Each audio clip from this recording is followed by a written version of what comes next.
Hi, everybody. Still not sure whether I'm on or not. I think I'm on, but I can't see comments and stuff. Um, okay, it says I'm live. So hey, Matthew Clarita, hi. Can you hear me okay? Matthew? Hello, Matthew. We'll give everybody a quick second to get on here.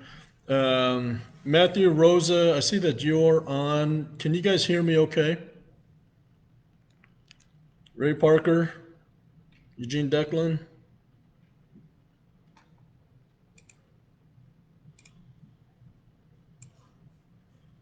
Well, hopefully you guys can hear me. Someone will tell me if you can't. Anyway, just want to welcome everybody to Facebook Live. Um, Shelly, thank you for that. Today is what day is today? May 28th, Thursday. Again, we'll start the same way as we do every time. If you're driving, please, please turn this off. Make sure that you're in a safe place. This is recorded. We'll be on YouTube and Facebook. So, but obviously, if you're in a place where you can comment and share questions, please do so. We're happy to have you. Excited to have you, join us today. Um, so yeah, I think we're set up. I think we're good. Facebook changes their formatting and their live and that kind of stuff, occasionally. So I don't understand, why they do it, and so I got to readjust. Seems like each time, that we do. But welcome to everybody. Just a couple things that I wanted to share. One, we were doing Facebook Lives, daily, early on with the pandemic, and then we moved to twice a week, Mondays and Thursdays. I think we're at a point now where things have stabilized enough and things aren't changing, as quickly as they were before. That we'll start doing this once a week on Thursdays, at today's time. It'll generally be Cheryl, Hinkle, and I, trading off. But next week we should be able to have John Wilbur join us. He's going to be coming into Phoenix. He's been, isolated at home in Southern California for couple of months, so I know he's, pretty eager to get out, and he's planning on doing Facebook Live next week, from Phoenix. So just as an FYI. Okay, a few other things, to share with you. I sent the email out. If you haven't gotten it, check your email. To everybody, both owner operators and company drivers, about, I don't know, an hour and a half ago or so.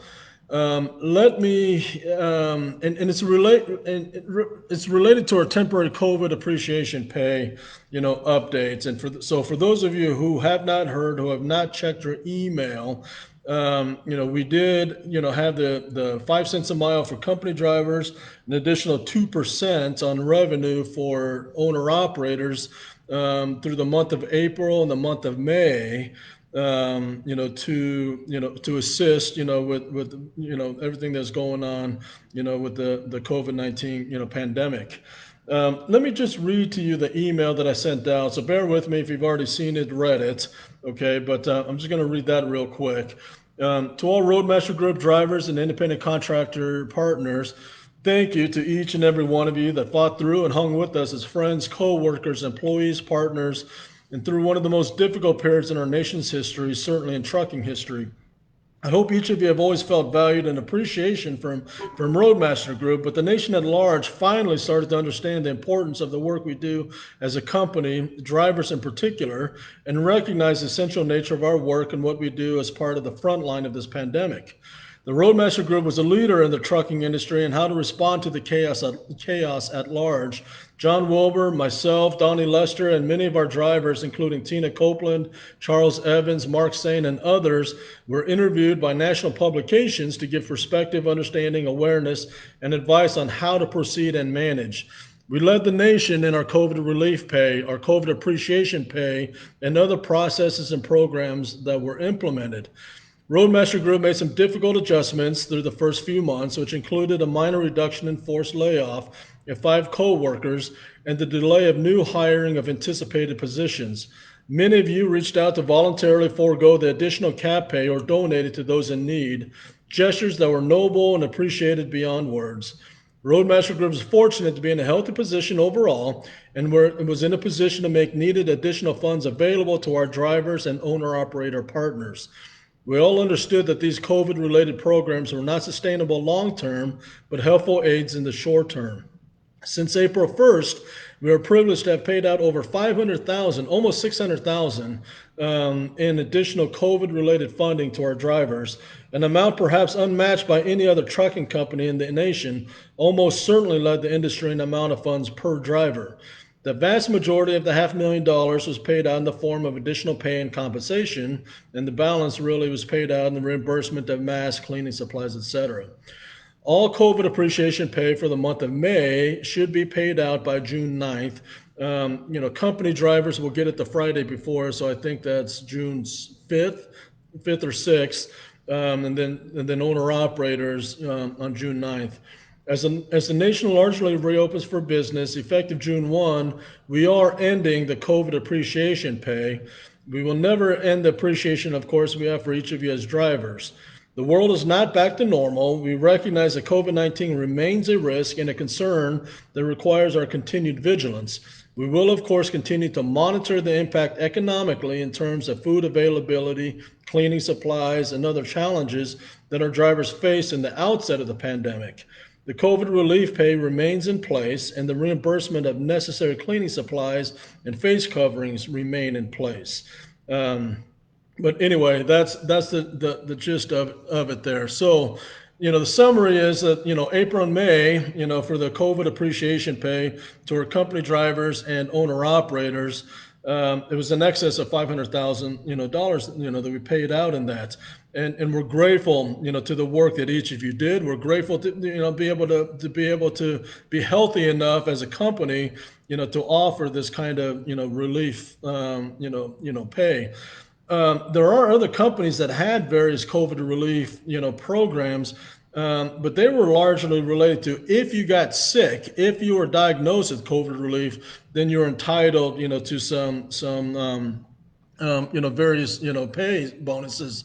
As far as I'm aware, Roadmaster Group, we were the only ones, that had a special bonus, a form of, we don't call it a hazard pay, but essentially that's, essentially what it kind of was, to recognize the challenges that our drivers were going. We know that you would have difficulty finding restaurants that were open. I mean, obviously you couldn't get through drive-throughs, and curbside services are not easy to maneuver our trucks through.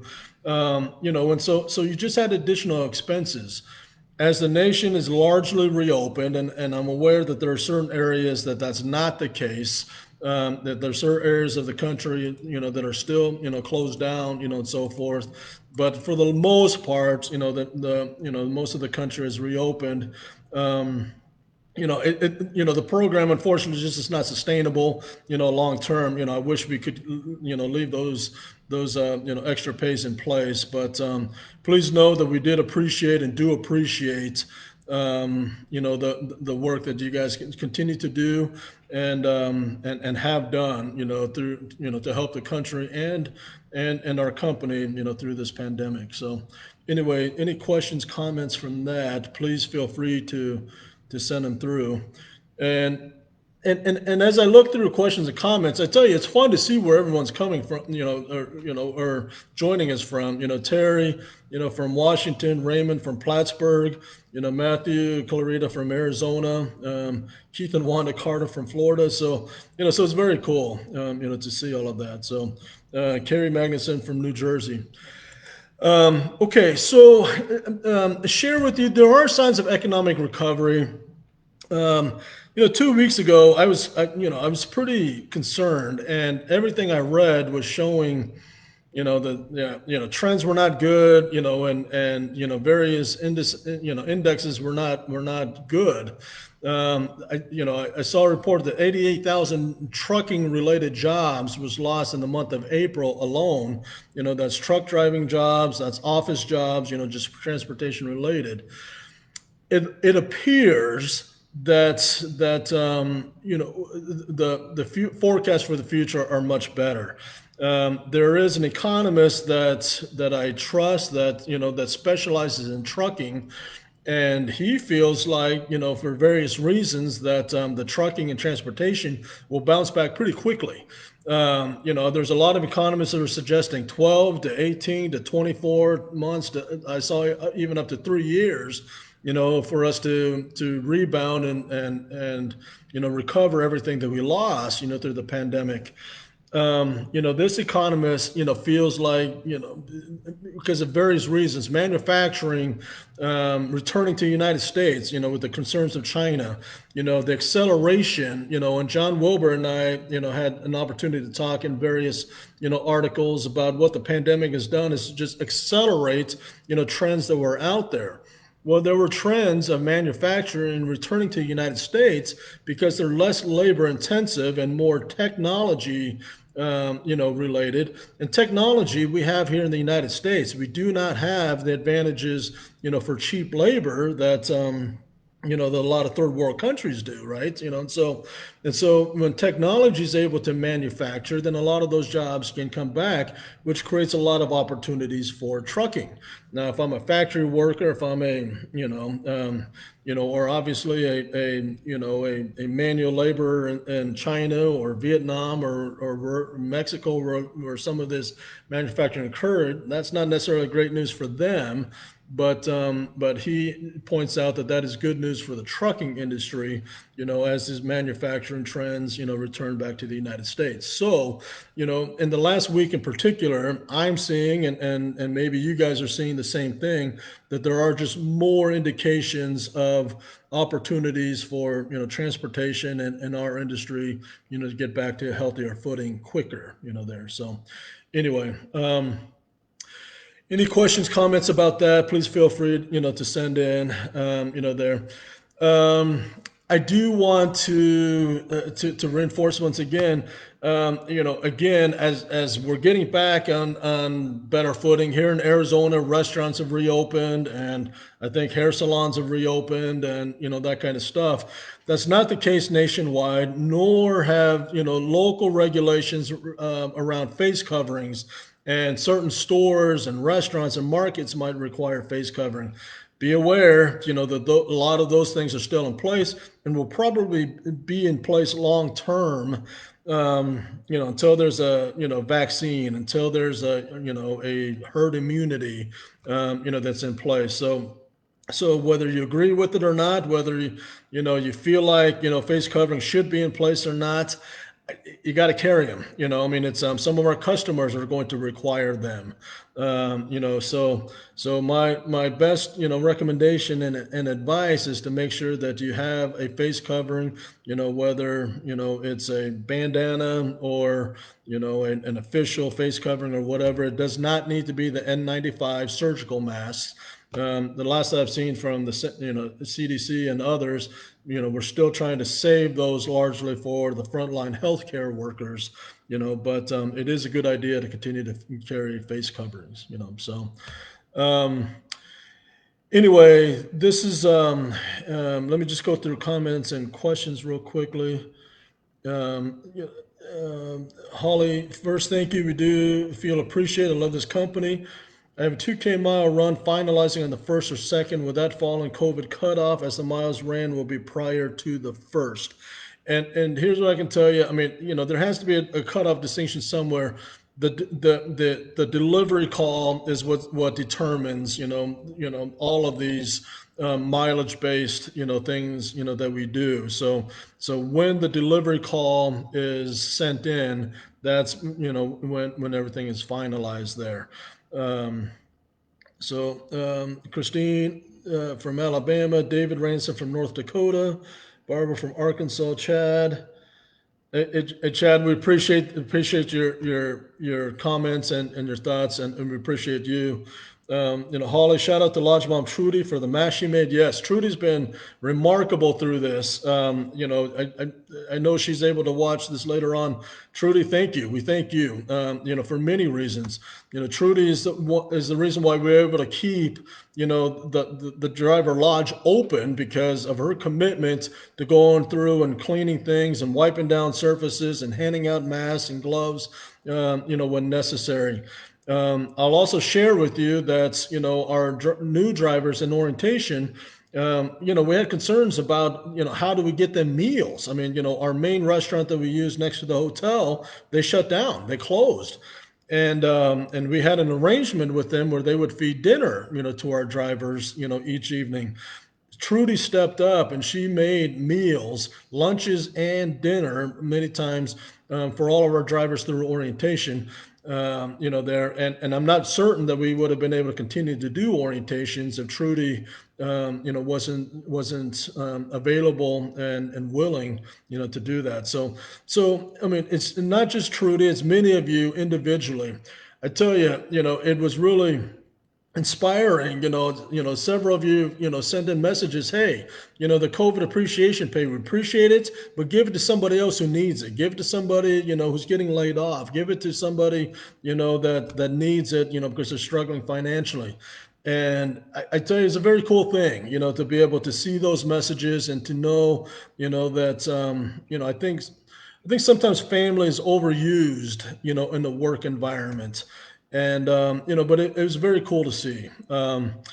There are many, or several of you that asked, about Elvin Ramey. He was the driver, that as we shared, passed away, a week and a half ago.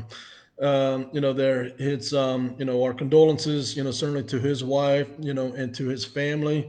I'll share with you. I mean, I'm not certain, that we have, an official, cause of death. I mean, the last that I was told that it was of natural causes.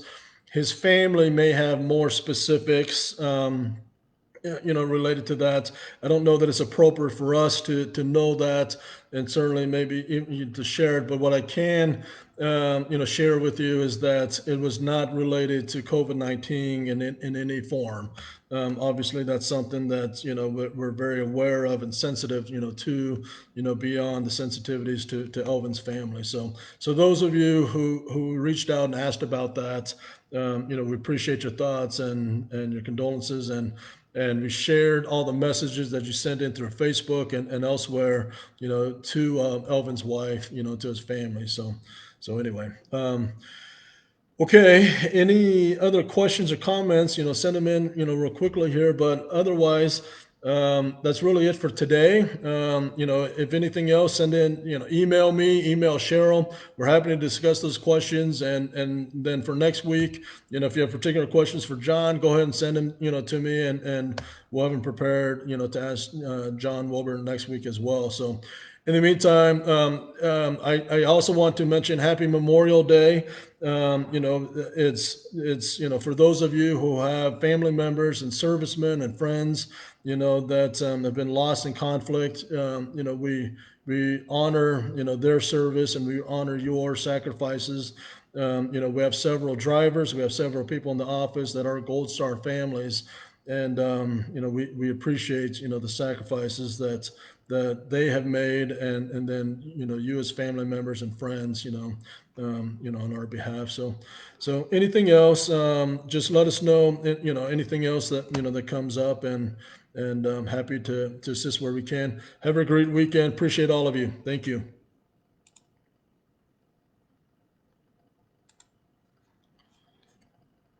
Well, I'm not sure how to end this now.